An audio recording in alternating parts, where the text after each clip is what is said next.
Olá, boa tarde, bom dia, boa noite, vai saber, né, gente? Já sabe, porque você pode estar assistindo isso, vai saber que dia. Aqui, Princesa Ricardo Marinelli, a gente está aqui no estúdio virtual da Casa Hoffman, no programa Diálogos em Movimento. E primeiro eu queria agradecer imensamente o convite e a confiança da Carmen e da equipe para proporcionar esse momento aqui, esse encontro, para eu assim matar saudades, conversar, me inspirar, que é sempre uma grande inspiração, conversar com Marcelo Evelyn. Marcelo, oi, dá um oi para a gente. Oi, princesa. Para mim também é um prazer, viu? Uma alegria. Fiquei super feliz. Queria agradecer também a Casa Hoffman, a equipe toda, a Carmen, toda a equipe aí. E que prazer conversar com você. A gente já se conhece há um tempo e eu te acompanho sempre e acho incrível a gente poder ter essa oportunidade de conversar hoje. Então, fico muito feliz. Massa! Bom, para você também que está indo, a gente conversou um pouco antes para ver o que foi aqui e a gente entendeu que o mais legal seria que a gente, de fato, conversasse aqui, atualizasse um pouco, tricotasse um pouco as nossas fofocas. Ela falou, eu tenho aí o privilégio de conhecê-lo há uns anos e faz algum tempo que a gente não pode conversar, então vai ser meio isso. A gente está dando para o nosso bate-papo no sofá, tá? Bom, o Marcelo, eu fiquei pensando também, né? Primeiro que assim, tem duas coisas que vale a pena falar no começo desse papo, que quando eu fiquei estruturando o que poderia ser a conversa, né? O que poderia, sei lá, duas coisas vale a pena falar. Primeiro, eu fiquei, porra, como é que eu faço uma conversa para ficar só tietando, né? Porque eu sou tiete mesmo. Daí não pode ser só isso, ficar tietando só, né? Então, como é que a gente gera alguma coisa que sejam umas questões interessantes para se conversar e para as pessoas ouvirem também? Bom, a gente vai poder destrinchar isso mais, mas o Marcelo tem uma produção enorme, em quantidade, em repercussão, em como que elas reverberam e tal. E não tem como falar sobre isso tudo, né? Fazer esse exercício cronológico de uma trajetória.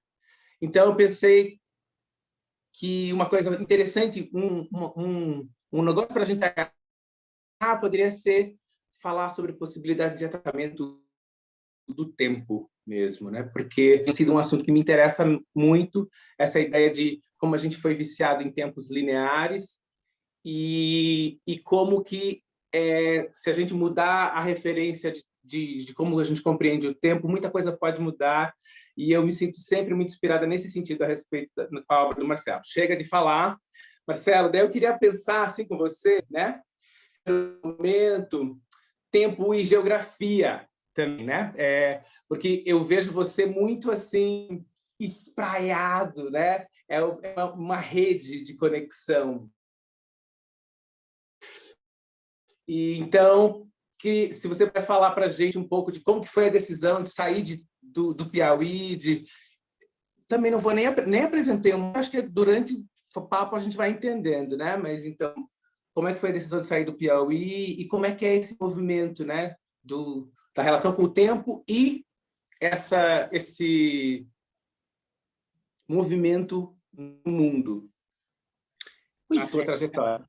Eu acho essa questão de tempo é uma questão bem importante, acho bem coerente assim você trazer isso agora, porque eu sinto que a gente está num momento, né, um momento muito específico do mundo e de cada um, com essa crise que a gente está vivendo, e eu acho que tem uma questão aí de tempo. Eu ainda não sei explicar, mas eu acho que tem uma questão de tempo, de como é que a gente entende o tempo, uma coisa quase cíclica. Eu acho que essa crise é também um tipo de reorganização de tempo. Eu acho que essa mudança de paradigma, que eu vejo que a gente está exatamente num momento assim de possibilidade de mudança de paradigma do mundo, da maneira de existir, da maneira de trabalhar, da maneira de se afetar, da maneira de amar, é uma questão também relacionada com o tempo. Eu sempre... espaço foi uma coisa sempre muito móvel para mim. Eu viajei muito na minha infância com meus pais. Eu nasci no Piauí, em Teresina, mas com menos de 2 anos eu mudei para o Rio com meus pais e morei muitos anos no Rio na minha infância. Depois fui morar numa cidade no interior do Maranhão, onde meu pai também foi trabalhar quando tinha 9 anos. Foi um período que eu tenho um carinho muito grande, uma cidade chamada Carolina. Foi onde eu comecei a fazer teatro, justamente. Foi um ano que eu passei 1 ano nessa cidade, foi um ano que eu fiz muito teatro, eu inventei muita coisa ali, foi onde tudo começou. E engraçado porque há 2 anos atrás eu visitei essa cidade pela primeira vez, depois de 47 anos que eu não ia, e entrei nessa cidade de novo. A cidade incrivelmente não mudou nada, porque eu acho que parou mesmo de crescer, de se desenvolver. Então eu reconheci assim a minha rua, a minha casa, a coisa toda, a cidade estava igual. Foi uma sensação muito estranha e muito interessante de voltar para um lugar que estava realmente quase parado no tempo, 47 anos depois. E depois eu morei em Teresina, na minha adolescência. Foi também um momento, né? A adolescência é esse momento que você descobre tudo e que faz as verdadeiras amizades. E eu sempre fui muito de Teresina, eu sempre fui muito do Piauí. Eu me lembro que quando eu era criança, que a minha avó ia visitar no Rio, ela dizia assim, eu já nasci meio assim, eu já comecei a falar meio bilíngue, porque quando eu morava no Rio, eu tinha que ir na escola, para sobreviver, falar com o E fechado. Então, pesquisa, essa coisa toda assim, sulista, para sobreviver na escola. Mas em casa eu falo com o E aberto, televisão, telefone, que é como eu falo, né, que é o sotaque nordestino, que eu tenho um orgulho enorme.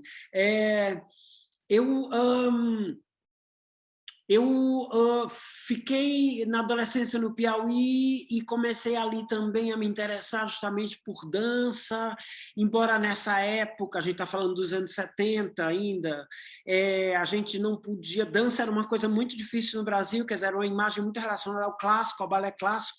Eu nunca me senti muito clássico, assim, muito príncipe, então eu sabia que não ia dar certo enveredar pelo lado de ser um príncipe, então eu já comecei assim, a achar que não ia rolar para mim a dança.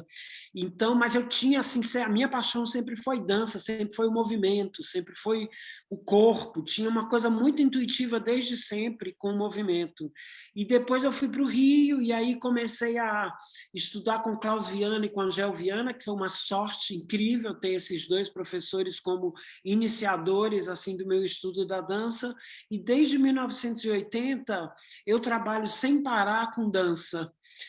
Ainda trabalhei um pouco com teatro ali no início dos anos 80, e em 86, fazem agora, em abril, fez agora 35 anos que eu mudei para a Europa, fui viver em Paris. Era uma ideia de passar 1 ano em Paris, fazer uns cursos, conhecer um pouco da dança, viajar, e, na verdade, é uma aventura que dura 35 anos.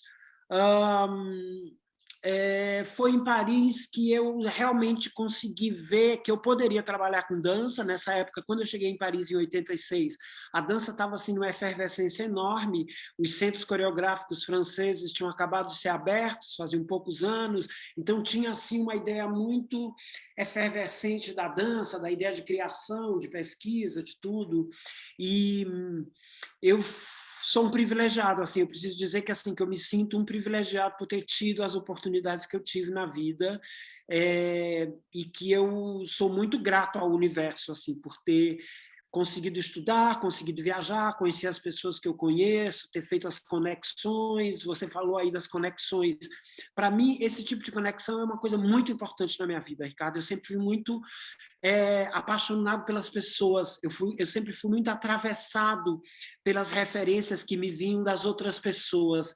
Eu sempre fui muito inspirado pelas pessoas que eu conheci, pessoas com quem eu convivi, os exemplos, as pessoas que atravessaram a minha vida, ou com tempos maiores ou com tempos menores. Então, isso foi sempre uma coisa muito importante que eu sempre dediquei assim, muita atenção e muito carinho, sabe? As pessoas que ainda tenho na vida, e tenho assim, a satisfação de ainda ter pessoas na minha vida há 40, 50 anos, pessoas que eu convivo, pessoas que eu converso e que são presentes na minha vida. Na Europa, eu comecei a trabalhar mais diretamente com dança. Eu descobri que eu poderia ser um bailarino, um coreógrafo, porque estava muito aberto à ideia do que era dança. Quer dizer, a gente estava começando a falar dessa coisa de dança como pensamento, de dança como modo de existir, não mais a dança como forma, como técnica, né? como virtuosa, assim. Então, para mim, eu entrei nessa onda assim e realmente é o que eu tenho feito, sabe? Desde então, sem a sensação de que eu estou chegando a algum lugar. Na verdade, a minha sensação é de que quanto mais eu adentro assim, a coisa, quanto mais eu estudo, quanto mais eu pesquiso e faço as minhas coisas, menos eu sei. E isso é muito real, assim, parece uma maneira de falar, mas assim, eu não tenho uma confiança de que eu sei. Né? Eu, por exemplo, dou aula há muito tempo, há mais de 30 anos, dou aula em muitos lugares e gosto de dar aula, é uma coisa que eu realmente gosto de dar aula. E, para mim, dar aula é sempre uma maneira de aprender. Sabe assim, eu agora, ultimamente, eu sempre digo nas minhas classes, chego e sou muito honesto de dizer assim, eu não estou aqui para ensinar nada, porque eu não sei nada, eu estou aqui para aprender com vocês ou para a gente aprender junto alguma coisa. Então, é o que me deixa num estado de abertura para as coisas que podem vir, para o novo, para o que pode ser gerado ali, porque, na verdade, a gente está em constante negociação com o mundo e com o momento, com o tempo, justamente. Para mim, é dessa maneira. Marcelo, entre 300 coisas aí, né? Algumas várias que eu tinha listado aqui já começaram a aparecer, e uma das coisas que eu pensei e que eu queria compartilhar com as pessoas, porque também eu acho que essa conversa é uma oportunidade para que esse público da Casa Hoffman de Curitiba, né, que está conectado com esse programa e tal, possa também conhecer um pouco, saber mais a respeito de coisas importantes que você tem feito, mas e aí eu fiquei pensando que eu queria falar isso mesmo, que você tem uma na minha leitura, né, as experiências que eu tenho com você, que você tem essa capacidade de ser ao mesmo tempo muito diretivo e muito pragmático em uma certa medida da execução das coisas, da relação que estabelece com o trabalho, e de uma abertura, todas essas afirmações aí que você fez, essa coisa de vamos aprender junto nessa experiência aqui, quanto mais eu experimento, menos eu sei. Eu já vi isso acontecer nas experiências que eu tive com você, sabe assim, de fato é uma coisa que é carne mesmo, assim, né? Porque pode ser um discurso esvaziado, né? E isso eu acho que é uma qualidade. Eu acho que agora daí eu posso fazer mais uma pergunta, que é assim, que é uma qualidade. Eu tenho tentado pensar um pouco sobre o que é isso, sabe? De você ser um ser do seu tempo. O que é ser uma pessoa, entre aspas, contemporânea? Essa pessoa, né? Para mim tem a ver com uma habilidade de construir laços, de conectar ancestralidade com possibilidades de futuro, conectar universos, né? Um pouco essa antena que não está resolvendo nenhuma questão necessariamente do momento, porque eu sinto que quem está resolvendo os problemas mais imediatos desse momento não é esse ser que está apontando direções, e eu sinto você como essa antena mesmo, né? Que está... Então, se você pudesse falar um pouco disso, de como é que você se sente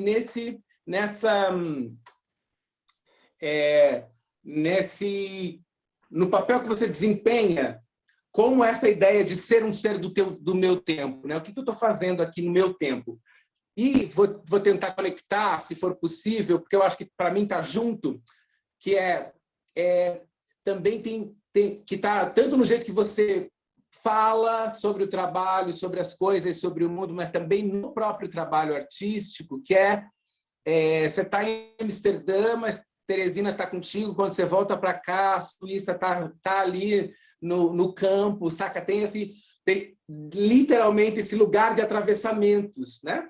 Que eu te conheci, né, em 2006 para 2007, quando você estava assumindo lá o João Paulo II, né, o Teatro João Paulo II, e começando o núcleo do Dirceu, e desde sempre eu vejo esse movimento que é que é dilatado, atravessado, que é no mundo, mas é também regional, também é interessado de fato, não é vitrine o interesse que você tem pelo Piauí, por Teresina, pelo Nordeste, pelo Brasil, né? Tem uma, enfim, é isso, por enquanto.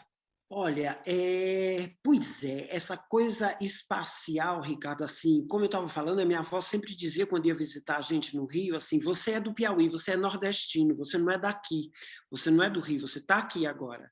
Eu sempre tive muito orgulho de ser do Piauí, eu sempre tive, isso sempre foi o que eu sou, isso sempre foi muito presente na minha vida, culturalmente, emocionalmente, eu sempre gostei de pertencer ali, apesar de, assim, nessa época, o Piauí, Teresina, oferecia muito pouca oportunidade para a gente ser artista. A distância entre Teresina, o sul do país e o resto do mundo era gigante.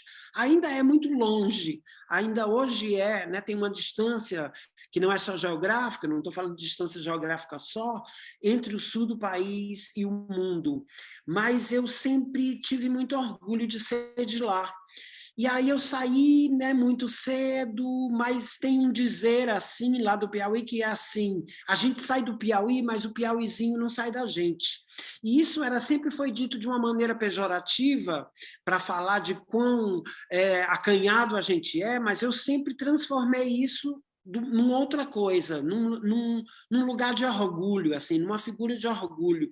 Eu sempre gostei de ser de lá, assim, porque, e ultimamente, quer dizer, nos últimos anos, talvez a partir da minha volta, justamente quando a gente se conheceu aí em 2006, uma volta que é parcial, né, que é uma volta part-time, assim, para o Piauí, mas que cada vez vai se fazendo mais, porque eu tenho mantido, né, essas duas casas, essas duas vidas. Foi ficando uma coisa muito incorporada, muito sedimentada para mim, e para mim eu voltei muito para tentar me colocar num lugar que as pessoas acham que é um lugar menos interessante, mas que eu acho um lugar incrível. E, por exemplo, Teresina, hoje em dia, é uma cidade muito mais agradável, com muito mais oportunidades do que 40 anos atrás, e é uma cidade que eu honestamente adoro. Eu não tenho vontade de morar em nenhum outro lugar. Eu sinto cada vez mais que eu moro em Teresina e que eu gosto de morar em Teresina. As pessoas às vezes me olham com uma cara de pena e dizem assim, mas seria tão bom para você morar em São Paulo. Eu não quero morar em São Paulo por nada. Adoro São Paulo, o maior, né, ótimo estar ali uma semaninha, ver os amigos, fazer umas coisas, mas não me interessa. Então, assim, o que eu gosto mesmo como cidade para viver é Teresina, é aquele calor, as pessoas reclamam do calor, eu não reclamo do calor, eu adoro o calor de Teresina, eu gosto das frutas, eu gosto do sotaque, eu gosto das pessoas, eu gosto da condição de precariedade que Teresina. Essa condição de precariedade, Ricardo, me ajuda muito a entender o mundo politicamente, porque eu acho que é uma ilusão a gente achar que os grandes centros, né, São Paulo, Paris, Nova York, nos dão tudo. Eu acho que a maneira de você estar num lugar é como que você absorve, como que você se relaciona, dialoga com aquele lugar. Eu sinto que eu posso estar em Teresina e estar em conexão com qualquer lugar do mundo. Talvez aí tenha um pouco dessa ideia de antena que você fala, que é uma coisa que eu tenho tentado assim desenvolver, que é uma coisa que eu acho que a gente não chega nunca a desenvolver, que eu acho que é uma constante afinação disso, de como que a gente mantém essas antenas funcionando, sabe? Agora, a condição, eu vivo há 35 anos uma condição de estrangeiro, de imigrante. Não é uma condição muito confortável, né? Principalmente no início, é muito difícil você mudar para um país onde você não domina a língua, onde você culturalmente é muito diferente, a comida é diferente, o clima é diferente, então você passa por muita dificuldade, mas isso te ajuda, a mim pelo menos me ajudou a entender muito quem eu sou, de onde eu venho. Outro dia eu estava fazendo uma conversa aí dessas online com a Tereza Rocha, que é minha amiga, que é dramaturga, que é pensadora da dança, falando justamente nesse status de imigrante, e ela me falou assim, os imigrantes hoje em dia, eles são os atravessadores, as pessoas que atravessam os mundos, as fronteiras, e eu achei isso muito bonito. Ela falou, é a condição ideal do mundo de hoje, é ser atravessador, é atravessar as realidades. Eu achei isso bonito, porque para mim, eu nunca tinha pensado dessa maneira, porque para mim é muito importante esse processo de ser atravessador, de atravessar o que leva, o que traz, o que deixa, o que deixa enganchado, sabe assim, atravessa e engancha um pedaço da roupa no trinco da porta, sabe assim, para não conseguir passar. A condição de atravessador, ela não é, ela é uma fricção mesmo, entende?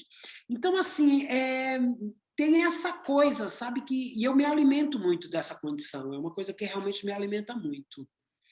Eu também fiquei pensando, né, nesse perfil de artista que também me é muito inspirador, que é muito inspirador para mim e que eu vejo acontecendo cada vez mais e que o Marcelo tem também uma vive também com maestria, que é assim, que é esse perfil que é esse artista que se responsabiliza por contextos também, né?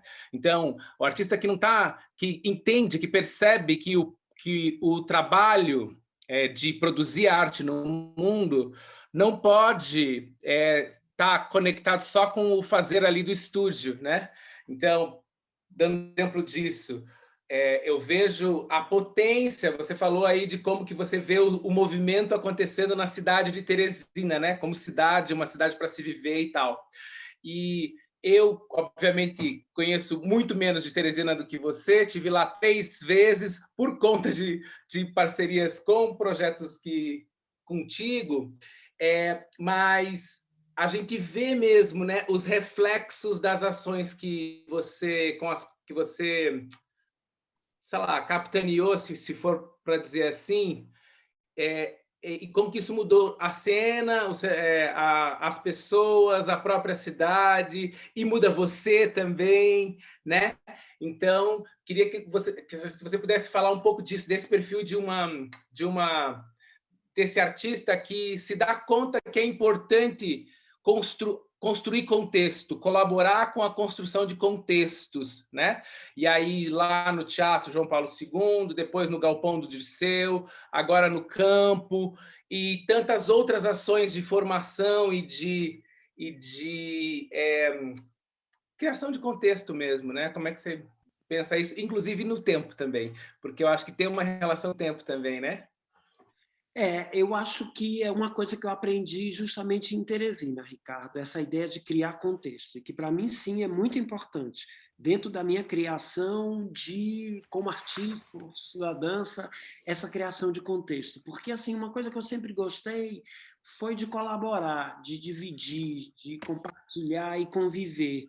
Então, assim, para a gente conseguir conviver, a gente precisa de contextos de compartilhamento, contextos de estar junto. E Teresina sempre teve muito pouco esses contextos, né? Então,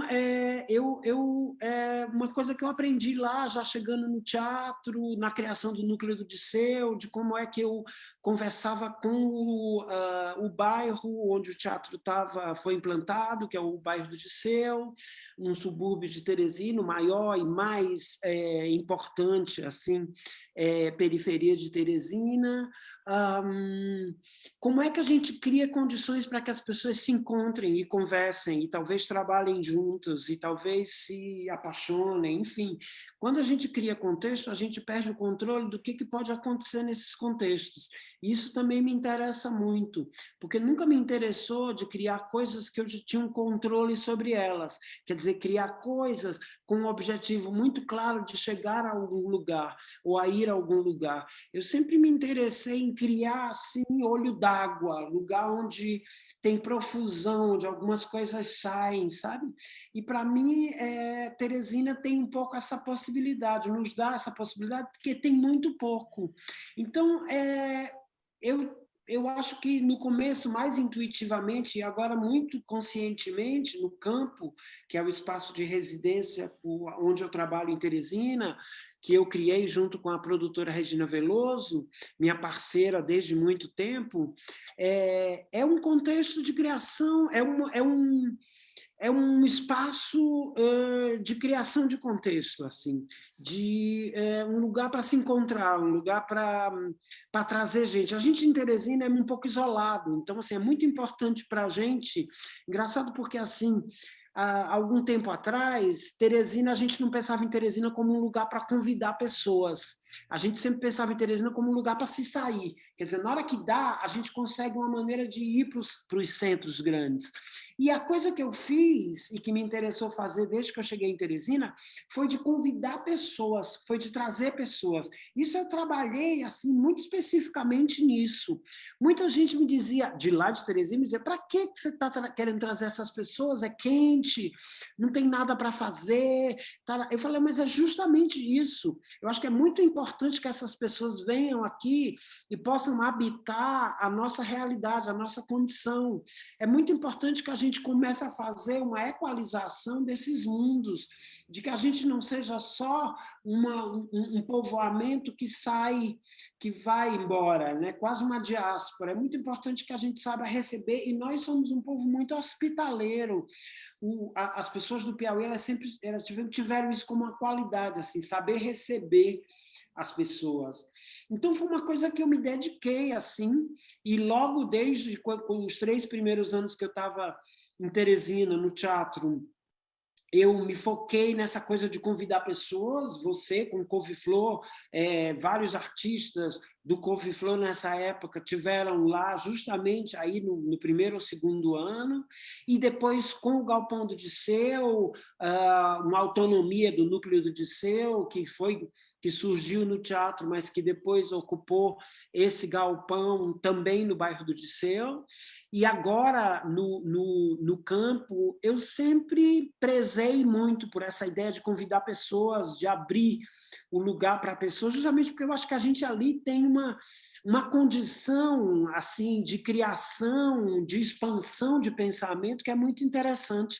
Eu me lembro do Eduardo Bonito, a primeira vez que ele foi lá, também acho que no início do Galpão do Disseu, que ele me falou uma coisa assim, aqui é incrível, porque é um campo assim que tudo que você planta nasce, porque justamente tem muito pouca coisa. E eu achei isso bonito porque é isso mesmo, assim. Eu sempre convidei as pessoas e achei uma maneira de levar pessoas porque eu sinto que ali tem um espaço para a gente criar coisas. E para tirar um pouco esse estigma de que ali a gente só sai, não recebe. Mas é engraçado como tem gente que tem um pouco de raiva de mim, de eu levar, porque parece que quer que a gente continue com esse status de só sair. Parece que a coisa ainda tem assim, não, para que trazer o povo para cá? Vamos só sair, vamos só conseguir levar o povo para fora, porque as coisas estão lá fora. E eu acho que isso é muito relativo. Eu acho que nesse momento que a gente está, é muito importante que a gente consiga perceber essas mudanças que estão acontecendo, porque eu acho que tem uma mudança aí que é temporal, sim, mas que é também espacial, geográfico. Uhum. E centro, a gente agora tem um acento muito maior no local. Eu acho que com essa crise que a gente está vivendo, a gente está conseguindo olhar muito mais para o entorno próximo da gente. Então, eu acho que a gente vai começar a produzir muito mais ligado ao que a gente tem, aonde a gente está, até pela própria dificuldade de viajar, de sair, de transitar, né? Então, assim, nesse sentido, eu gosto muito dessa ideia de criação de contexto, porque eu acho que cada trabalho é uma criação de contexto, no sentido de quando você faz uma peça de dança, você cria um contexto, mesmo que seja temporário, só por 1 hora ou 2, enquanto as pessoas vêm para o teatro ver o teu espetáculo, é uma situação muito específica de estar ali com algumas pessoas sentados naquela sala e podendo ter uma experiência com a dança, com o corpo, com o outro, consigo mesmo.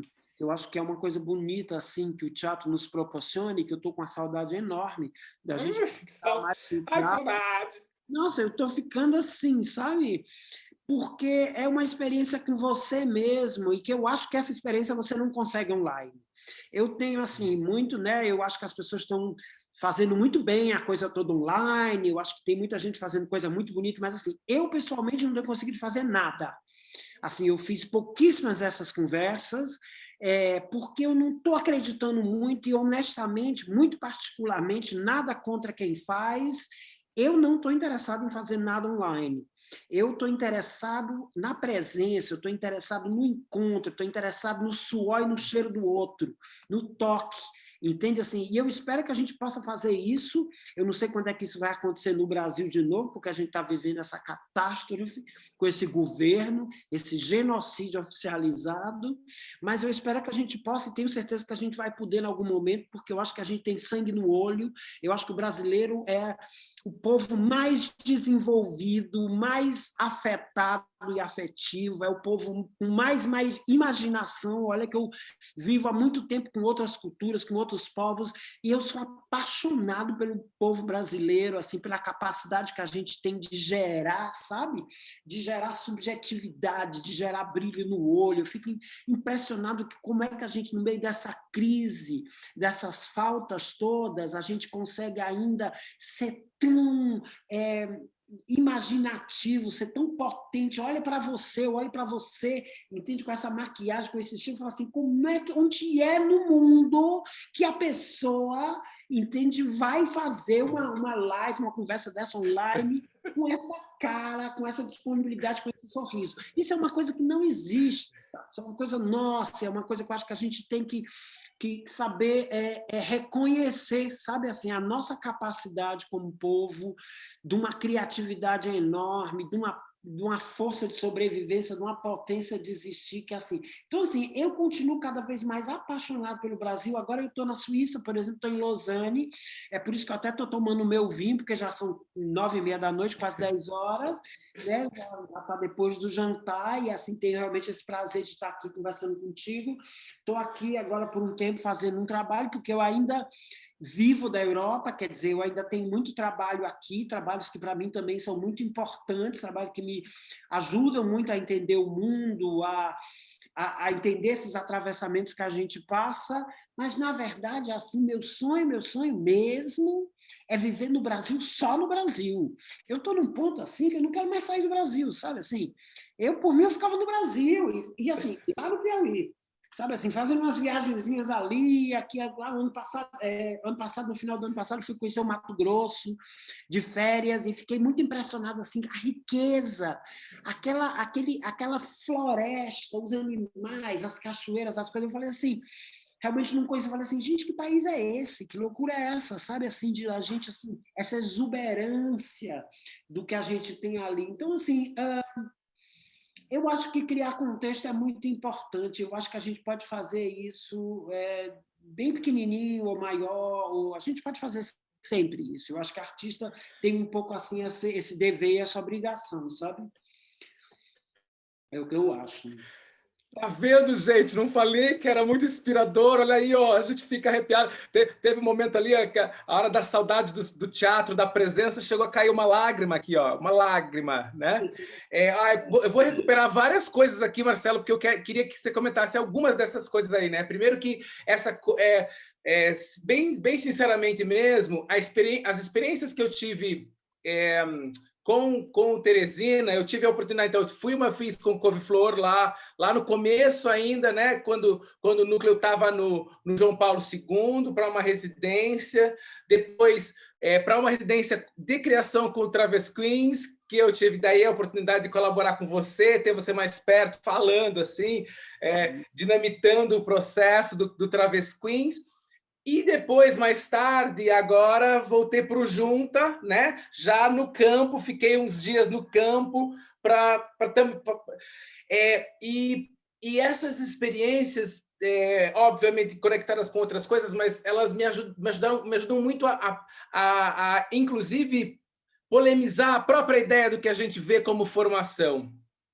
O que é formação? Né? O que é um espaço de formação de artistas? O que é um contexto, um lugar, estufa de formação? Porque aqui com o Couve-Flor a gente tinha um pouco esse, meio que intuitivamente, a gente estava meio que num lugar de entender como que a gente criava ali um contexto possível para que a gente criasse as nossas coisas, mas muito, eu sinto que muito assim, chutando latinha na rua, sabe?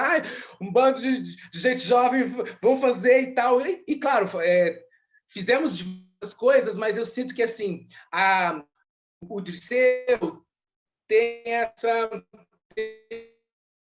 um refinamento muito especial de uma ideia de, isso aqui é um lugar para a gente criar, né? Porque não é tão simples assim, né? Não é abrir as portas e todo mundo pode ser artista aqui, né? Tem uma elaboração, mas que não é da mesma natureza da formação oficial, né? Daquela ideia de uma formação engendrada nas oficialidades. Eu acho que isso é muito legal, muito bonito. E eu lembro também disso, você, naquele trabalho que você fez para o Rumos, daquela edição que teve formação, né? E eu lembro de você se debater... Ovo, né? E eu lembro de você se debatendo com isso, inclusive, né? Que era uma bolsa de formação, né? Era e que, que eu vou falar, né? E foi tão bonito aquilo, tão marcante. Eu lembro que terminou, foi uma vez que eu te abracei, em prantos, obviamente, e falei, nossa, é incrível como que você tem essa habilidade de mover as coisas, mover os significados das coisas mesmo. Então, eu aprendo muito sobre o que é isso de formar contexto, né? Isso é uma observação.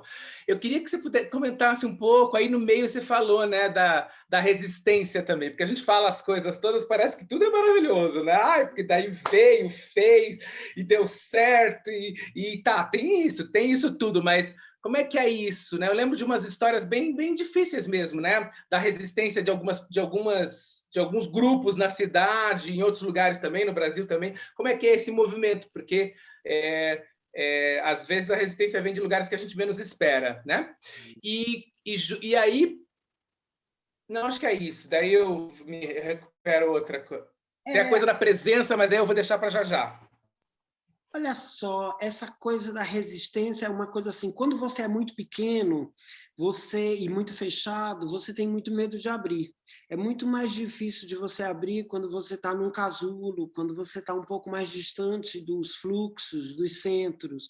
Então, quando eu cheguei em Teresina, a primeira coisa que eu identifiquei foi uma autoestima muito baixa, um medo muito grande justamente de abrir, porque quando você abre, você pode levar burdoadas.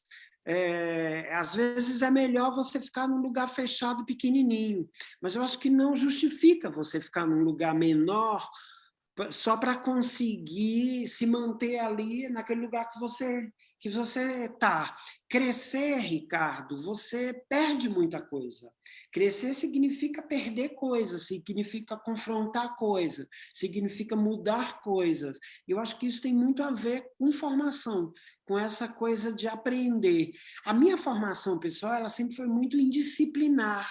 Eu sempre fui muito indisciplinado, que é uma palavra que eu gosto enorme, porque eu acho que não tem a ver com indisciplinar, não tem a ver com bagunça, não tem a ver com não disciplina, tem a ver com um tipo de disciplina que é justamente truncada, atravessada, feita de maneiras diferentes. Então, eu acho que eu segui um pouco, quando eu tive que enfrentar de frente a coisa de um processo de formação, quando eu cheguei no teatro, Ricardo, eu não sabia nada, eu não sabia o que era nada. Eu fui muito pela minha intuição, eu tinha muito um desejo de fazer coisas, eu tinha um pouco essa necessidade mesmo, eu estava vivendo na Europa há mais de 20 anos, num lugar numa redoma de vidro, num lugar extremamente protegido, onde tudo é muito calculado, muito controlado, e aí eu estava naquele lugar com a autoestima baixa, as pessoas realmente com a ideia de não merecimento, com a ideia de não vamos abrir, ninguém vai querer saber da gente. E para mim foi muito assim um desafio de como é que a gente consegue enfrentar. Eu não sabia que nada ia dar certo. Eu me lembro de eu estar trabalhando no Teatro João Paulo II com todas as dificuldades que vinham da minha falta de experiência, com estar no Brasil de novo, com estar trabalhando numa periferia, com um órgão público da prefeitura, uma coisa toda muito burocrática que eu realmente não conhecia, né? A burocracia brasileira é muito específica. E eu pensava, e as pessoas me diziam assim, a sua maior obra de arte é esse projeto de formação, é o projeto do Núcleo de Disseu. E eu falava assim, porra, eu fiz tanta coisa na minha vida, as pessoas a minha grande obra é isso, eu estou aqui sofrendo para conseguir fazer as coisas, mas hoje eu entendo muito bem e concordo sim, que eu acho que a minha maior obra foi esse projeto, justamente porque ele não era um projeto só meu, mas ele era um projeto de um monte de artistas juntos. Eu acho que esse projeto, embora eu tenha encabeçado, eu acho que tem um monte de artista que estava comigo, pensando junto, propondo junto, eu nunca teria feito sem o aporte assim substancial deles. Foram muitos artistas, mas sim, hoje em dia eu digo com mais tranquilidade, eu tenho muito orgulho de ter proposto um projeto de formação, um projeto de desenvolvimento das artes cênicas, performáticas no Piauí. E isso aí eu admito que foi uma coisa que eu trouxe sem modéstia, foi uma coisa que eu lutei muito. Eu não preciso estar num lugar do artista mais importante do Piauí, ou aquele que fez, ou aquele que é o único. Eu não preciso de uma coroa da rainha das artes performáticas no Piauí, não é isso que eu quero, porque as rainhas estão num lugar muito mais longínquos das pessoas. O que eu gosto mesmo é do povo, eu gosto mesmo dos povoamentos, entende? Eu sou apaixonado por isso. Então, assim, mas hoje em dia eu já admito e assim, quero continuar admitindo que teve ali um aporte muito direto, muito substancial, no sentido de vamos repensar essa coisa toda, vamos abrir isso aqui, vamos chamar as pessoas para conversar. A resistência vem de uma sensação de ameaça que as pessoas têm, Ricardo. Eu me lembro que quando eu chamava os grupos no Piauí, no primeiro ano, para conversar, para vir fazer coisas, eles diziam assim, a gente não quer conversar sobre os processos da gente, porque se a gente disser publicamente o que a gente está pesquisando, que ideias a gente está pesquisando ou quer montar, as pessoas vão roubar a ideia. Tem essa ideia assim de roubar. Eu acho que quanto mais a gente dá, mais a gente recebe de volta. Eu não tenho medo de ninguém roubar nada que é meu. O que é meu é meu. E assim, ao mesmo tempo que é meu, é dos outros, é de todo mundo. Eu não tenho essa ideia de exclusividade, entende? Então, assim, eu acho que generosidade é uma palavra que tem a ver com formação, que tem a ver com essa ideia de aprendizado, porque eu acho que é no momento que você tem uma abertura para o outro e que você admite o outro em você, você dá essa abertura em você, eu acho que tem uma troca aí que ela já é fundamentalmente parte dessa ideia de formação. Eu sou muito apaixonado assim pela ideia de formação, por formar contexto, pessoas, artistas, ideias. Eu acho que é uma coisa que a gente pode fazer, sabe, enquanto a gente está aqui nesse mundo, é poder disponibilizar assim. E eu sempre me senti muito privilegiado, eu sempre tive muita sorte.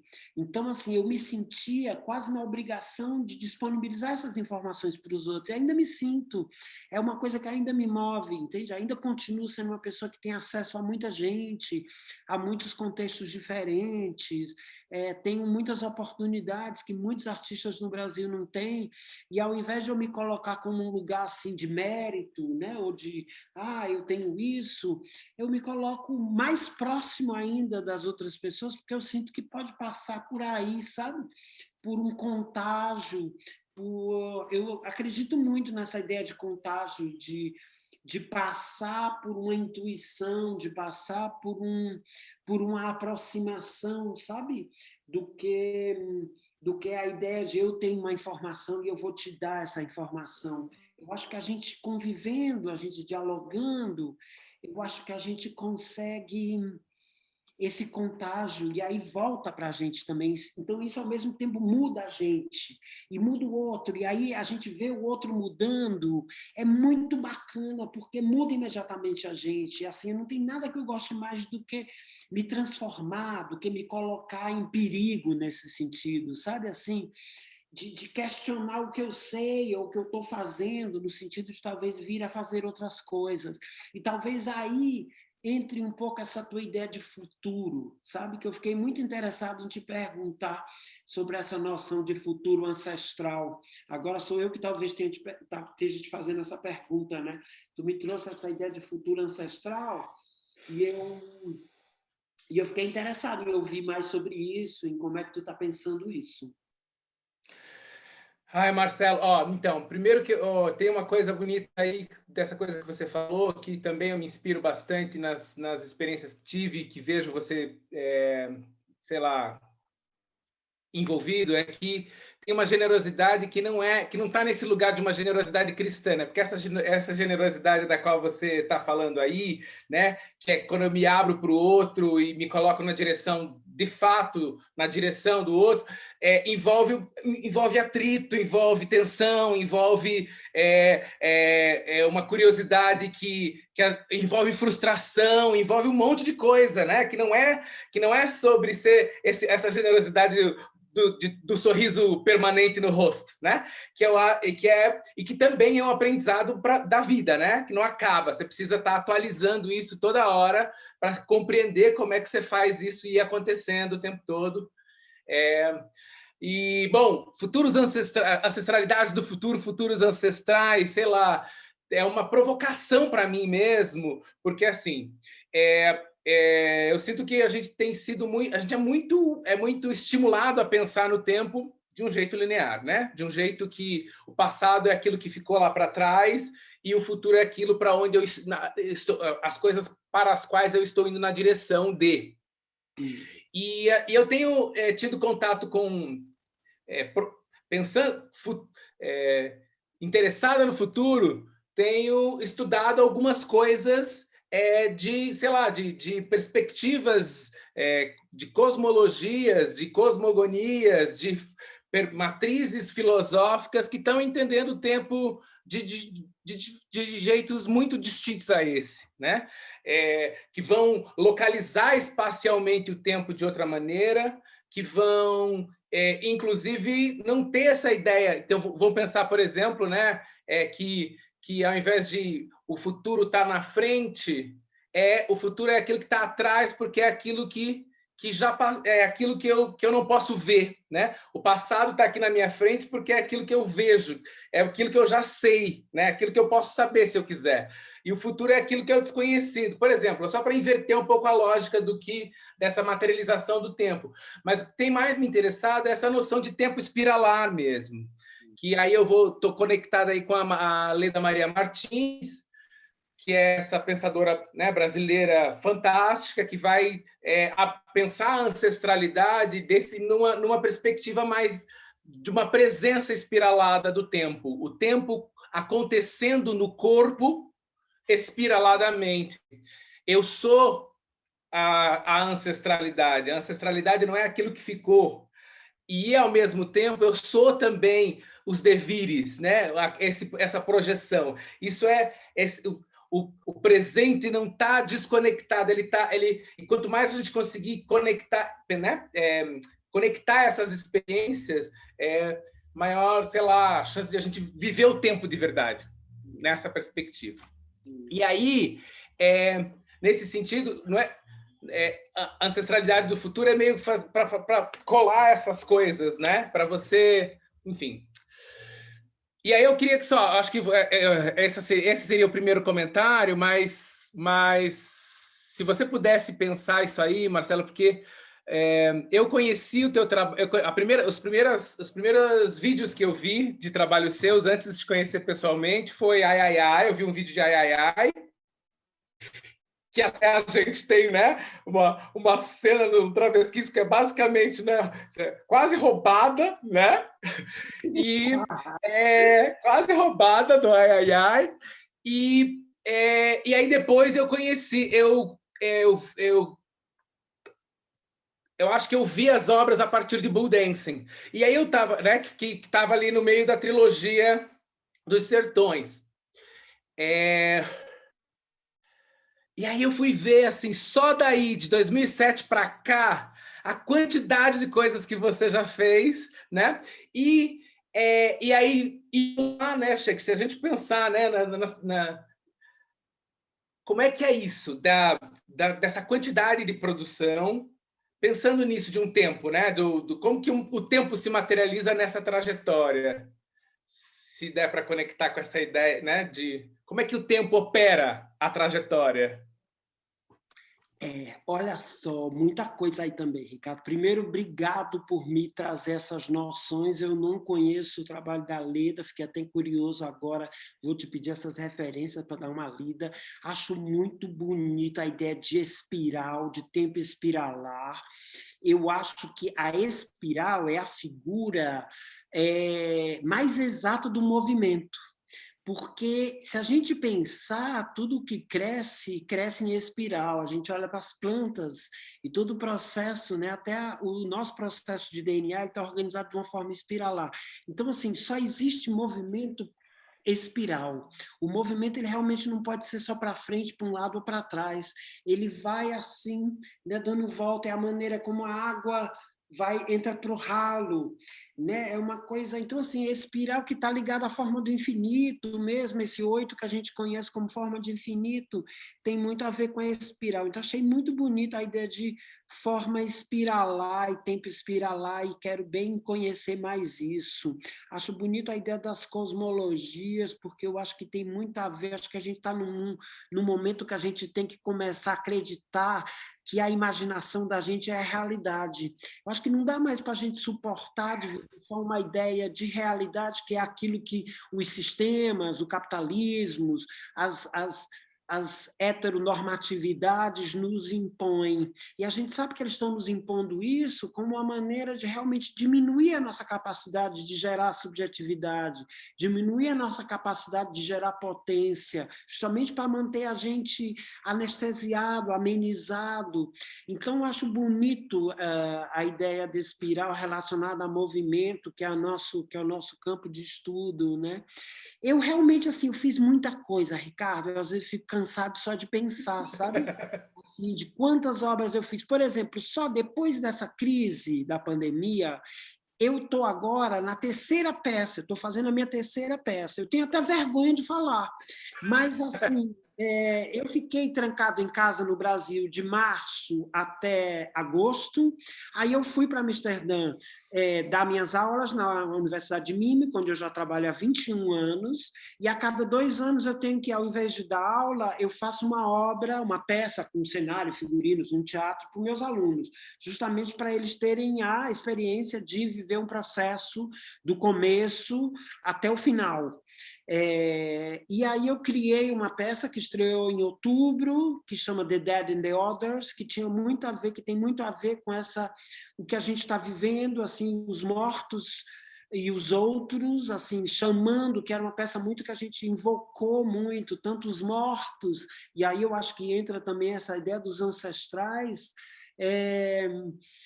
e de todas as formas vivas, que eu acho que a gente está começando a considerar mais tudo que está vivo em torno da gente, tentando colocar no mesmo nível, no mesmo patamar dos seres humanos, porque eu acho que realmente não tem tanta diferença assim, né? Eu acho que a gente agora está muito agarrado com a ideia de vida, do que é estar vivo, e é muito bonito, porque eu acho que as plantas, os animais, todos os outros seres, até mesmo os inanimados, eles estão muito preservados pela vida, quer dizer, lidando com uma ideia de vida. Depois, em janeiro, eu fiz um dueto, que na verdade é um trio, que tem um músico brasileiro que a gente convidou, que acabou entrando para a peça, que é o Tom Monteiro, de São Paulo, uma peça assinada junto com uma coreógrafa francesa marroquina, que chama Latifa Labissi, que me chamou para fazer uma obra com ela, e a gente criou uma peça que chama A Noite Cai Quando Ela Quer, que é uma peça bem radical, assim, que a gente acabou agora em março, e que ainda não pôde estrear oficialmente, pela condição que a Europa está também de se estrear, que vamos estrear em novembro, num festival em Rennes, na França. E aí agora eu estou em Lausanne fazendo uma peça para 12 jovens estudantes que estão se graduando de uma escola aqui em Lausanne, chama Manufacture, dirigida pelo Thomas Howard, que me chamou para fazer uma peça de graduação para essa turma que vai se chamar Drama. A princípio se chama Drama, que é uma peça que eu estou fazendo em colaboração também com o Bruno Moreno, que está aqui comigo, que é um artista que já colabora comigo há muitos anos, inclusive que mora no Piauí, mudou para morar no Piauí, que está com a gente no campo, que é um dos artistas residentes do campo, que eu chamei... E é um gato também, né? E é um gato total. Isso aí, meu filho. E que é um artista muito especial e muito próximo a mim, então que está comigo nessa.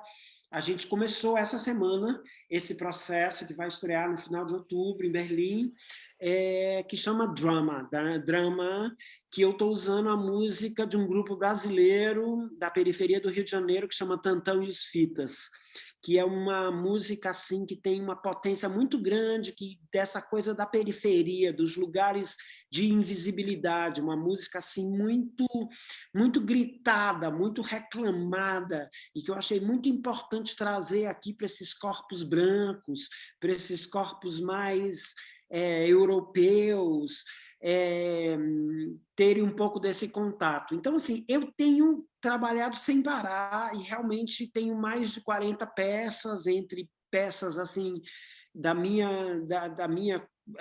plataforma de criação, que se chama Demolition Incorporada. Fiz muitas peças comissionadas para companhias, para grupos, solos para pessoas.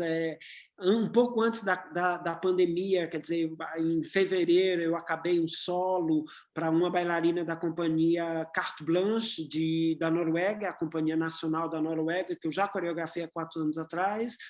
Fiz um solo que se chama And Yes, I Said Yes, I Will Yes, uma peça que tem muito a ver com essa coisa de oráculo, de visões, de imaginação.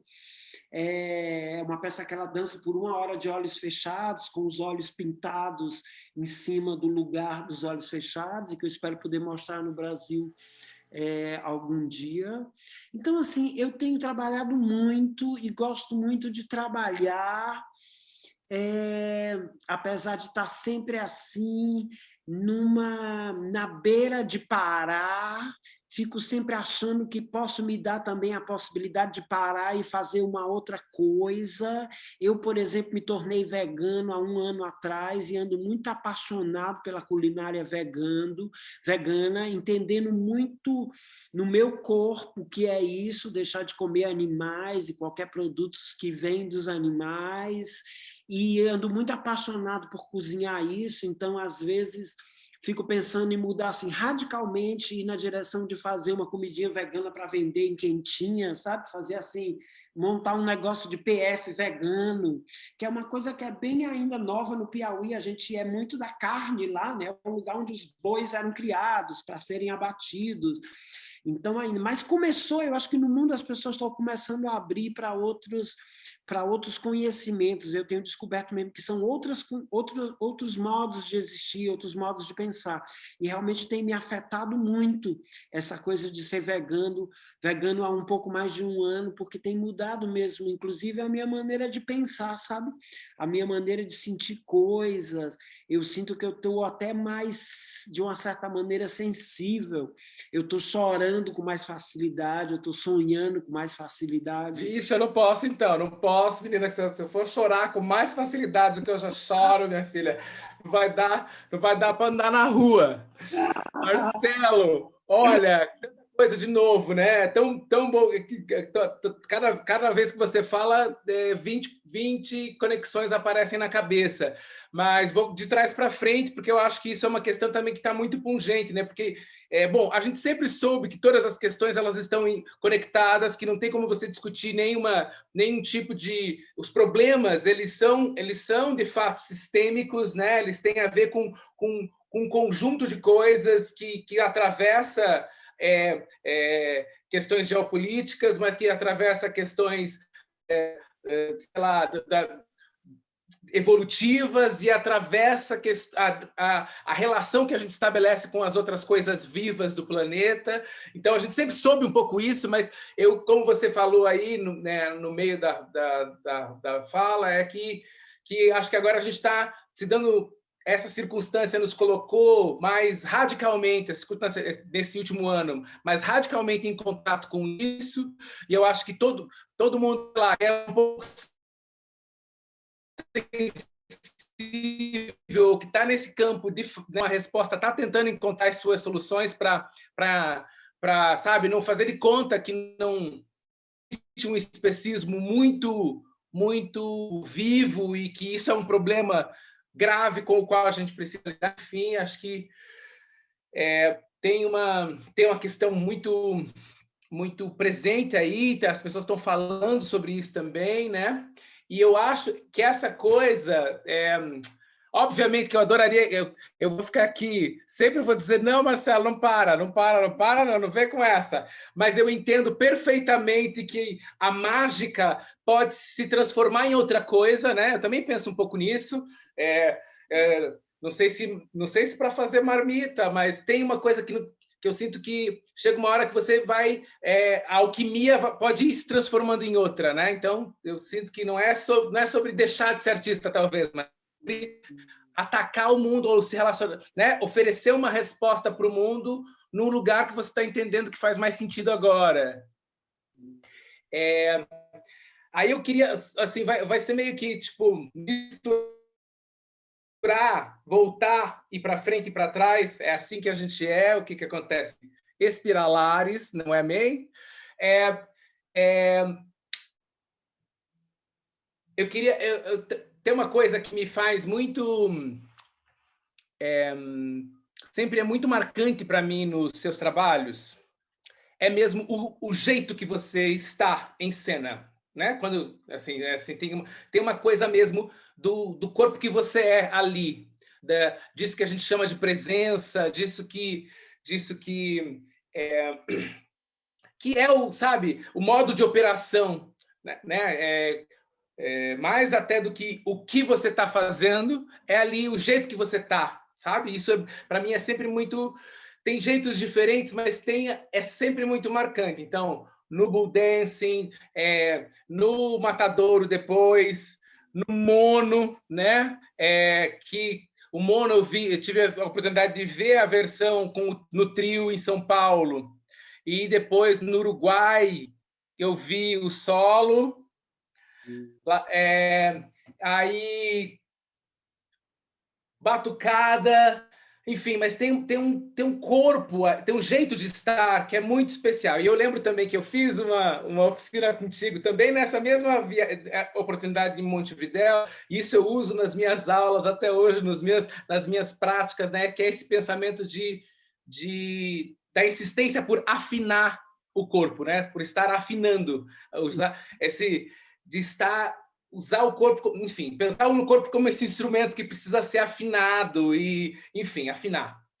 Então, não sei, queria que você falasse um pouco disso, de como é que é para você essa coisa da construção da presença e também como é que é isso de manter uma prática, porque é isso.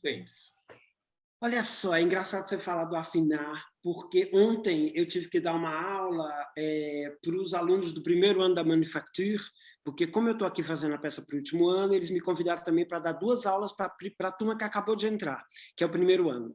E aí, uma das coisas que eu propus para esse primeiro ano foi exatamente essa prática que eu faço há muitos anos e que continuo fazendo, que é afinar o corpo. Porque eu acho que é fundamental, porque assim, os músicos, os musicistas, eles fazem isso a vida inteira, desde o tempo do bar. Eles afinam seus instrumentos para tocar, quer dizer, não tem uma outra maneira para uma pessoa que trabalhe com música, a não ser afinar seu instrumento antes. Então, para mim, eu sempre trouxe isso, uma coisa que em algum momento, sei lá, 20 anos atrás ou mais, me veio como ideia, como metáfora para uma prática, e eu continuo fazendo isso. E ontem, justamente, a gente trabalhou nessa ideia de afinar o corpo, que é, para mim, fundamental, assim, porque é uma maneira de como é que você afina. E a coisa que é mais bonita nessa coisa de afinar é que eu aprendi com o Sérgio Matos, que é um músico, um violinista que trabalhou muito tempo comigo, inclusive no Bull Dancing, fez muitas coisas comigo, que me disse assim que uma vez eu fiquei irritado com ele porque ele tinha que botar a rabeca dele, né, um instrumento de corda pendurado numa estrutura do Bull Dancing, justamente, e o pessoal está querendo abrir a porta do teatro e ele continuava afinando o instrumento dele. Eu falei, por que tu não afina isso antes? Ele falou, afinar é uma coisa que você tem que fazer a vida toda. Você tem que continuar afinando. Não é assim, eu posso afinar 10 minutos antes de abrir a porta do teatro e deixo lá e a coisa vai estar afinada. Eu tenho que constantemente, porque qualquer vento pode desafinar o meu instrumento. Eu achei isso muito bonito e aproxima muito da ideia do corpo, porque o corpo da gente está sempre, né, nesse processo assim natural de se afinar com o mundo, com o outro, consigo mesmo. Então, assim, prática é uma boa palavra, Ricardo. Nos últimos anos, eu tenho pensado só como prática, eu não penso mais como ensaio, eu não penso mais como aula, eu não penso como tarefa, quer dizer, aquela ideia de task, sabe? Eu não trabalho mais, ou talvez nunca tenha trabalhado com a ideia de task, assim, de tarefa, de quer dizer, de te dar uma coisa para fazer. Eu trabalho pensando em como é que a gente pode estabelecer uma prática e como é que a gente pode entrar nessa prática no sentido de levar a gente para um outro lugar, ou talvez para o mesmo lugar, mas de uma forma com outra consciência, com a outra visão. Então, isso é uma coisa muito presente nos meus trabalhos, e os meus trabalhos são sempre uma coisa, eu sinto que é assim, quando eu não consigo resolver uma coisa numa peça, eu vou para outra com aquelas questões ali. Então, eu fico vendo que eu fico levando minhas questões. Agora, por exemplo, eu estou trabalhando num livro, Ricardo, que é um livro, um facsímile dos meus cadernos de ensaio, que é uma coisa que eu sempre fiz, de quase 50 cadernos, que são assim anotações, desenhos, colagem, lista de coisa, referência. Eu vi alguns lindos. Eu estou juntando isso tudo e estou fazendo um livro que são os facsímiles, as imagens desses cadernos, justamente porque eu não quis, assim, agora escrever nada sobre esses cadernos, ou nada. Eu quero mostrar o que eles são. Desde 89, a minha primeira peça de grupo na Europa, que se chamou Musou, até 2020.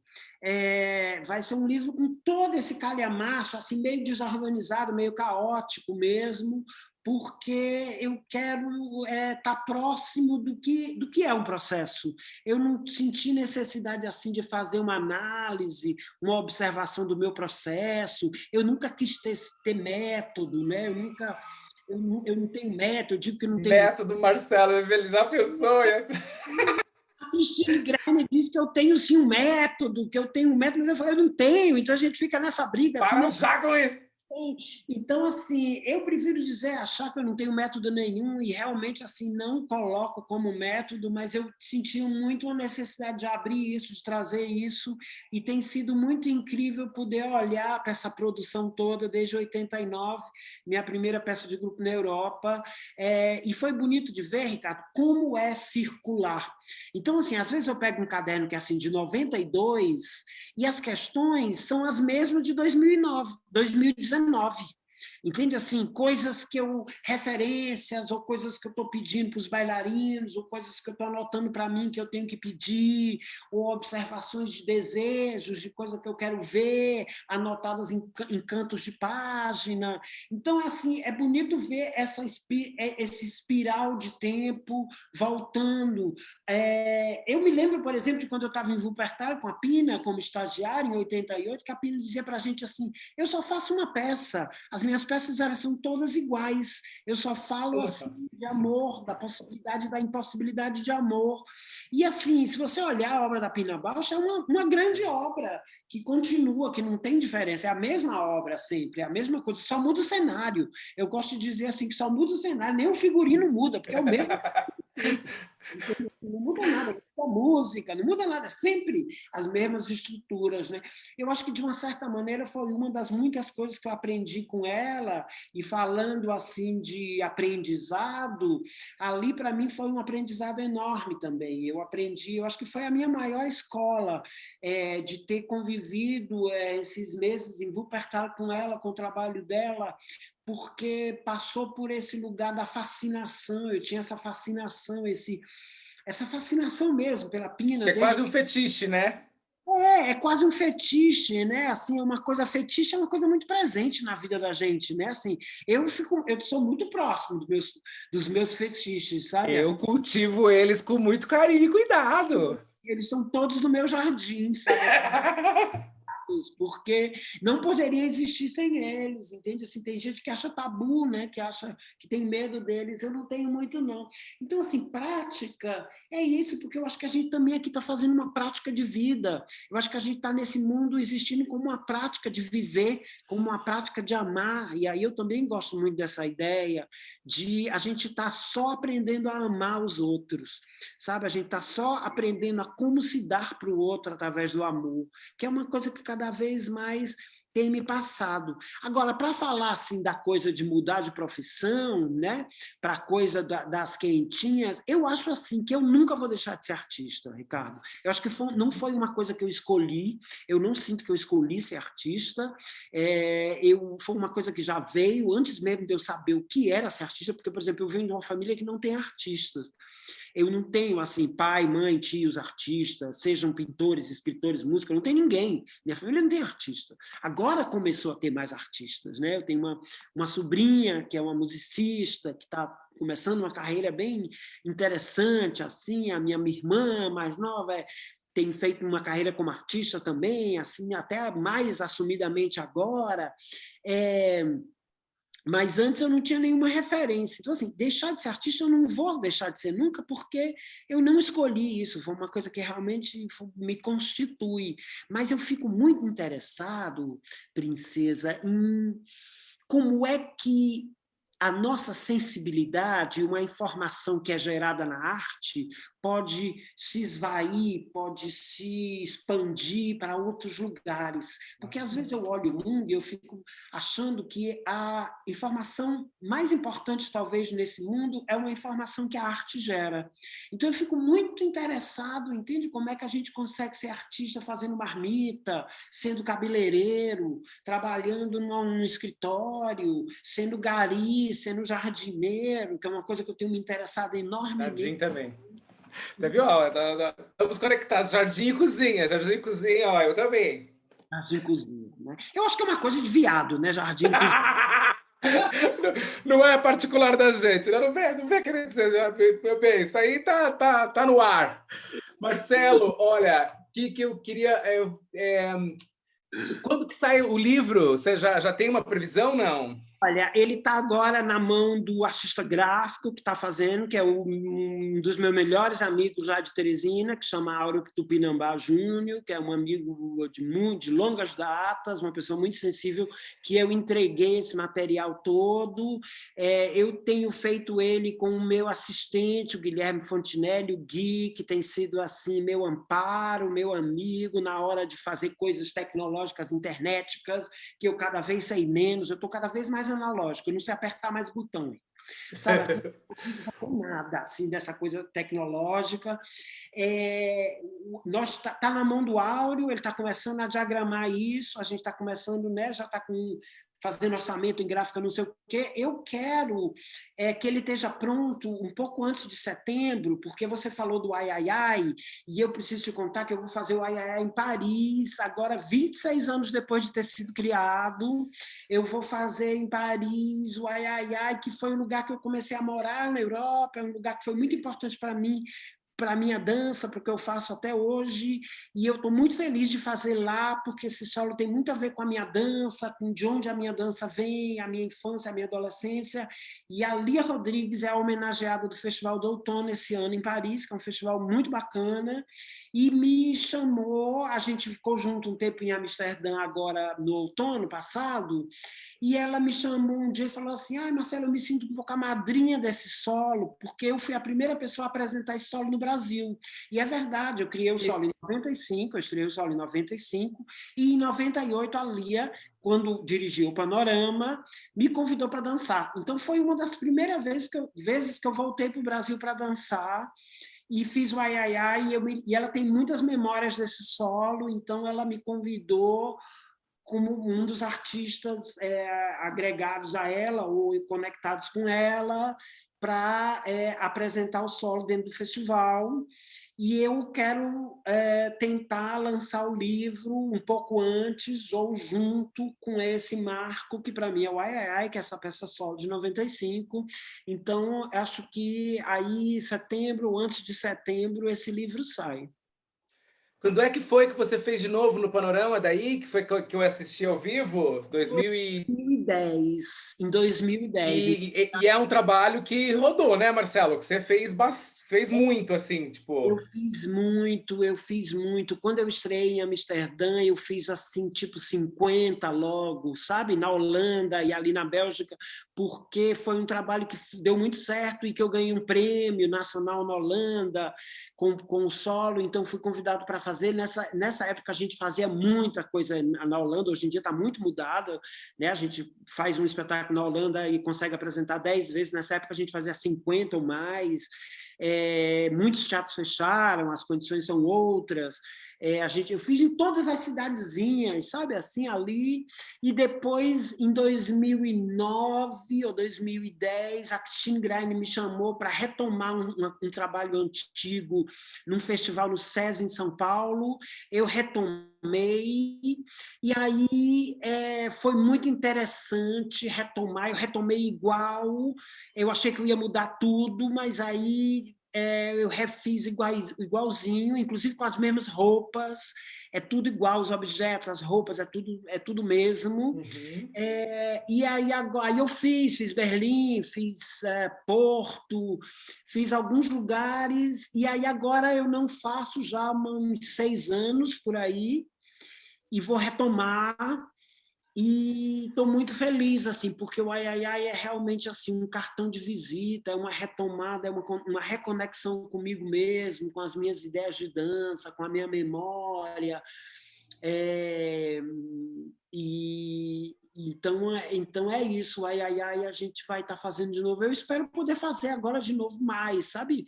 Fazer uns, porque eu adoro esse trabalho. E Casa Hoffman, ó, gente, sabe, Jorge? Sabe, assim, ai, ai, ai, traz o ai, ai, ai, para a gente fazer o lançamento aqui do livro e tudo. Já pensou que maravilhoso? Ó, já estou aqui fazendo o merchan.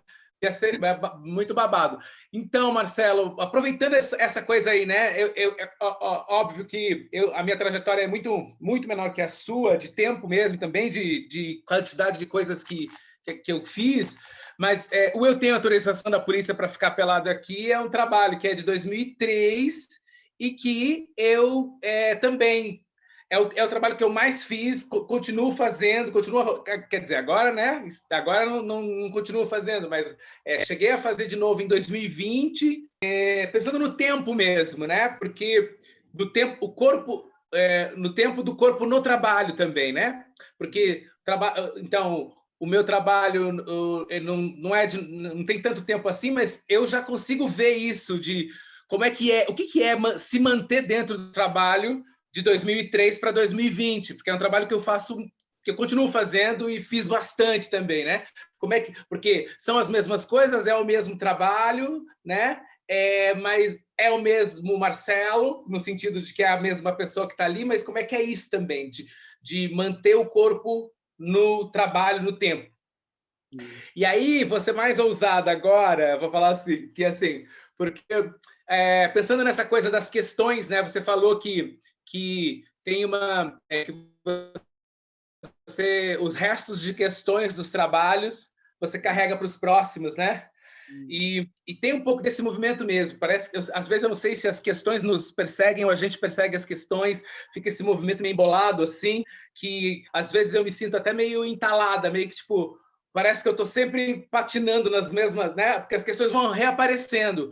E aí você é usada para dizer assim e eu fico tentando entender, sabe? Como é que a gente vai vendo isso no tempo de um jeito que vá de fato se renovando, sendo de algum jeito outra coisa. E aí agora, a ousadia é agora assim, que no caso da Pina, que é maravilhosa, genial mesmo, eu acho que tem ali uma marca mesmo de uma coisa que é mais estável mesmo. E que eu não... no caso do teu trabalho, eu sinto assim, sabe, que tem algum fio condutor, que a gente eu não sei, não saberia dizer o que é exatamente, mas tem essa coisa de um movimento, talvez um movimento espiralado em torno de questões, que você percebe que existe aí uma coisa... tem uma coisa que faz eles se conectarem de alguma maneira, mas eles são bastante diferentes entre si. Eu entendo assim, eu vejo assim. assim, sabe? Que, do ponto de vista até estético mesmo, eu fico imaginando que, por exemplo, que não tem como pensar em método de criação comparando, sei lá, bull dancing e batucada, né? Assim, tem uma coisa que não é possível pensar, mas tem algumas, tem um retrabalhar de questões, né? Tem uma coisa, tipo, é possível você ver coisas acontecendo no batucada que por algum motivo estavam, de algum jeito, também estavam no bull dancing. Então, se você puder falar um pouco mais sobre isso, e acho que assim, a gente já está cansada, né? Você já está aí no final do seu dia, a gente está encaminhando para o final, prometo, tá? Olha só, para mim é muito isso, Ricardo. Eu fico instigado com essa tua questão. Será que é a gente que persegue as questões ou será que as questões que perseguem a gente? Eu gosto de pensar que talvez a gente ande juntos de mão dada, sabe? Embora a gente solte um pouco essa mão para dar liberdade para essas questões, para elas irem para outros lugares e voltarem renovadas, mudadas, né? Eu gosto muito dessa noção de que a gente é o mesmo constantemente em mutação, constantemente se modificando. É bonito essa noção de que é a mesma coisa que está em constante mutação, porque é igual a ideia de autonomia dentro de uma coletividade, que é também uma questão que, para mim, é fundamental no meu trabalho, de como é que a gente está junto quanto um grupo, quanto um coletivo, quanto um povoamento, mas como é que a gente consegue negociar a nossa autonomia dentro dessas noções de grupo, de estar junto. Então, assim, eu espero que a gente continue de mão dada com as nossas questões e que essas questões cada vez mais possam se aproximar das questões do mundo e as questões das outras pessoas. Eu sou muito apaixonado pelo que é diferente de mim.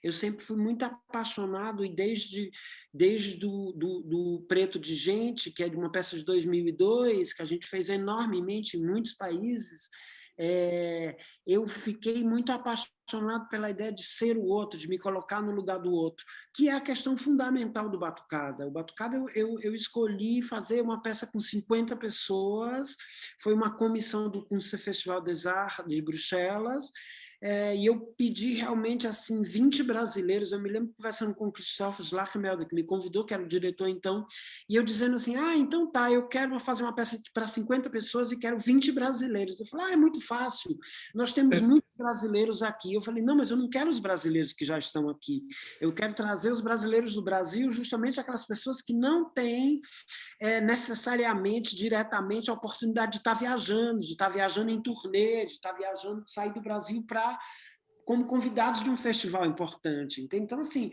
foi aí já um jogo político de trazer essas pessoas, de um pouco tentar relativizar esses lugares, porque é muito normal para a gente ver as companhias europeias estrangeiras chegarem no Brasil com 20 pessoas em quartos singles, e para a gente é normal, mas a gente não vê quase companhias de 20 pessoas no Brasil, primeiro que a gente quase não tem, porque está tão difícil, né? A gente quase não tem, que é uma coisa que eu também luto muito, Ricardo. Eu tenho muito medo do mundo se transformar em solos, duos e trios.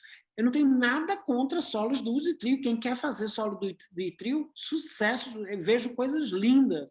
Mas eu gosto muito de trabalhar com grupos grandes, justamente por causa que eu sou apaixonado por essa ideia de como colocar pessoas diferentes uma do lado da outra.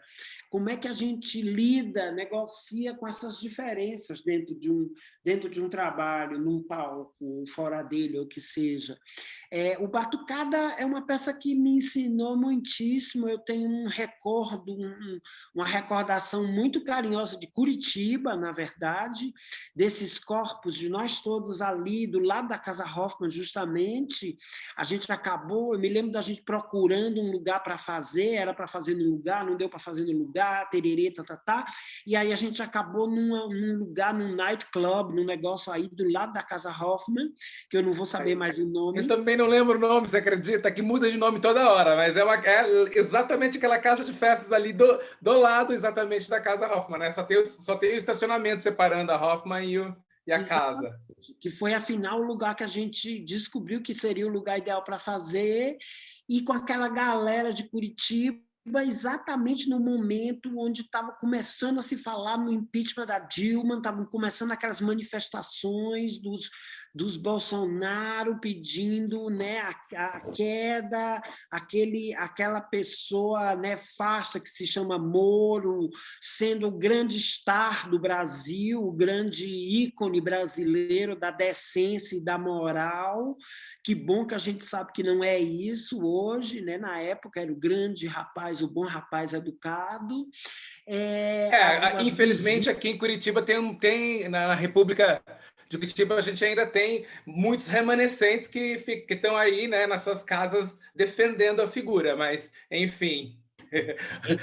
Você sabe que aqui ainda a gente tem esse ranço de um apoio que é complexo, né? E que eu entendo. Eu lembro que quando rolou o Batucada foi no Festival de Teatro, né, de Curitiba, e eu estava saindo da caverna, né, me recuperando de um momento muito complexo da vida, e de fato é isso. Tem esse, eu acho que o Batucada, né, o jeito que ele se configura, ele é impactante em qualquer lugar, né? Eu vi, sei lá,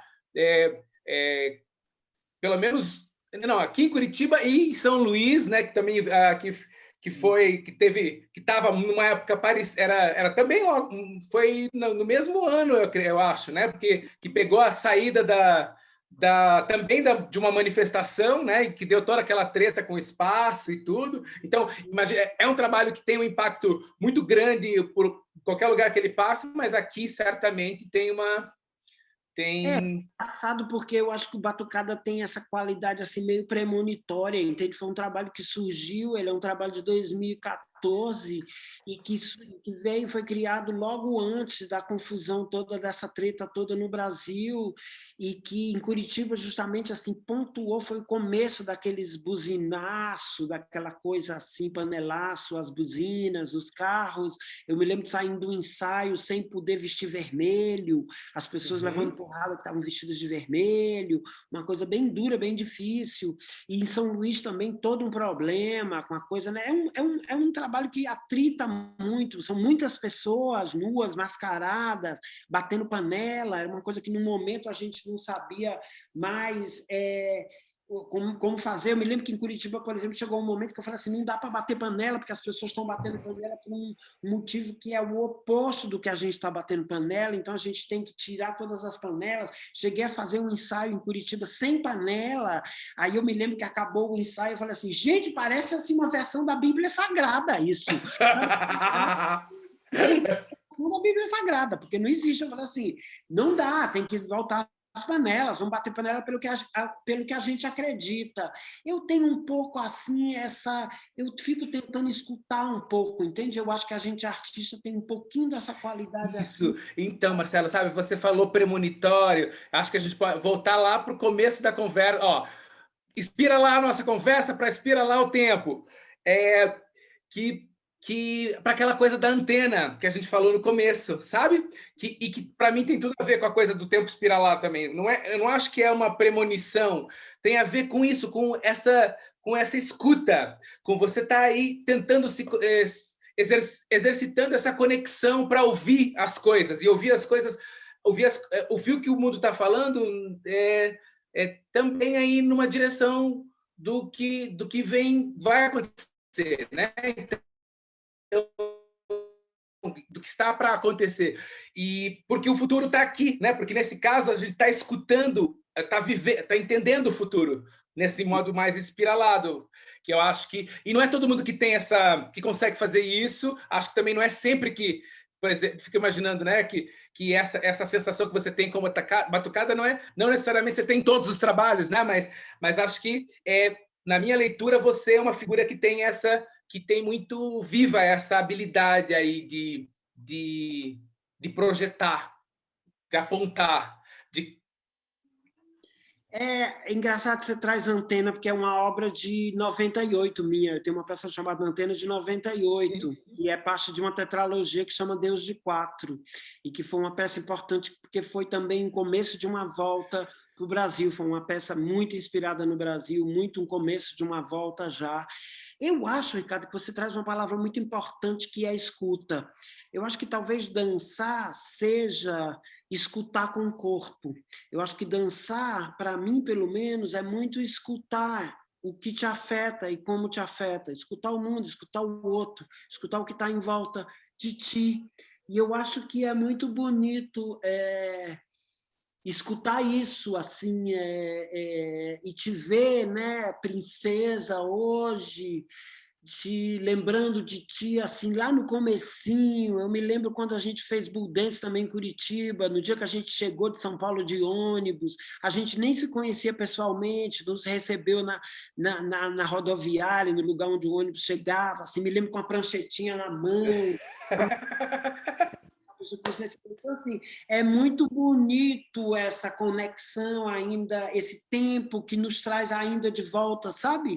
E de te ver todas essas mudanças, te ver ocupando o espaço que você ocupa, trilhando esses caminhos que você está trilhando, assim, com tanta generosidade também. Eu fico muito orgulhoso quando eu vejo as pessoas se inspirando em você, e eu sei que você é uma inspiração para muita gente, não só para as pessoas trans, as pessoas não binárias, as pessoas que estão em mutação com suas sexualidades. Eu acho que você ajudou muita gente nesse sentido e continua ajudando, inspirando essas pessoas. Então, eu fico muito agradecido também a você, sabe? Já que a gente está fazendo essas curvas para fechar essa conversa, eu queria te agradecer, não só por essa conversa, mas pela tua posição, pelo teu papel, pelo teu trabalho dentro da arte brasileira, pelo teu empenho, entende? Assim, e assim, você, mais do que muitos artistas brasileiros, essas transformações aconteceram no teu corpo, aconteceram pelo teu corpo. Isso é muito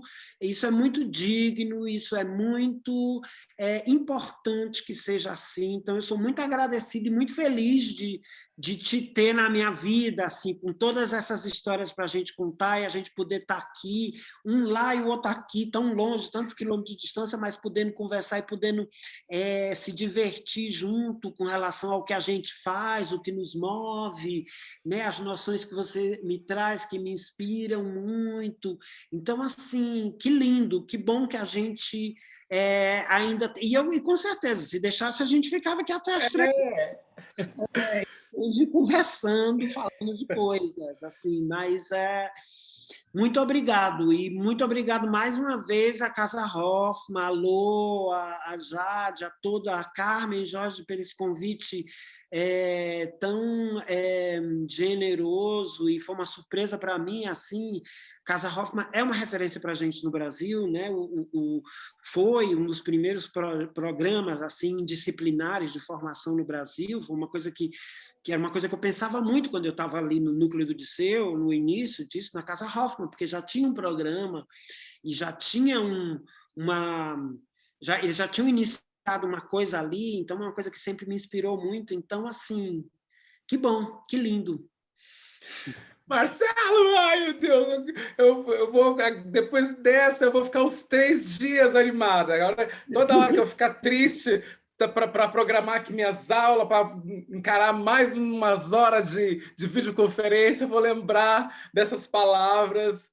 Obrigada pelo carinho, porque, de fato, né, não é babação de ovo, como que eu sinto, como a minha trajetória, ela é muito, muito, muito, muito marcada mesmo pelos nossos encontros. E aí, bom, Curitiba, que está nos vendo, Brasil, Actia, né? Por favor, aqui, isso é a pontinha do iceberg, né? Então, o Marcelo tem lá o site da Demolition Incorporada, que reúne uma parte desses trabalhos, né? Com informações a respeito da trajetória, inclusive. Tem alguns vídeos disponíveis nas redes, e não deixem de perceber e sobretudo, né, não deixem passar a oportunidade de vê-lo pessoalmente. De fato, tenho certeza que vai ser uma experiência incrível. Marcelo, obrigada pela paciência. Vai descansar um pouquinho. Obrigada mais uma vez, Casa Hoffman, equipe.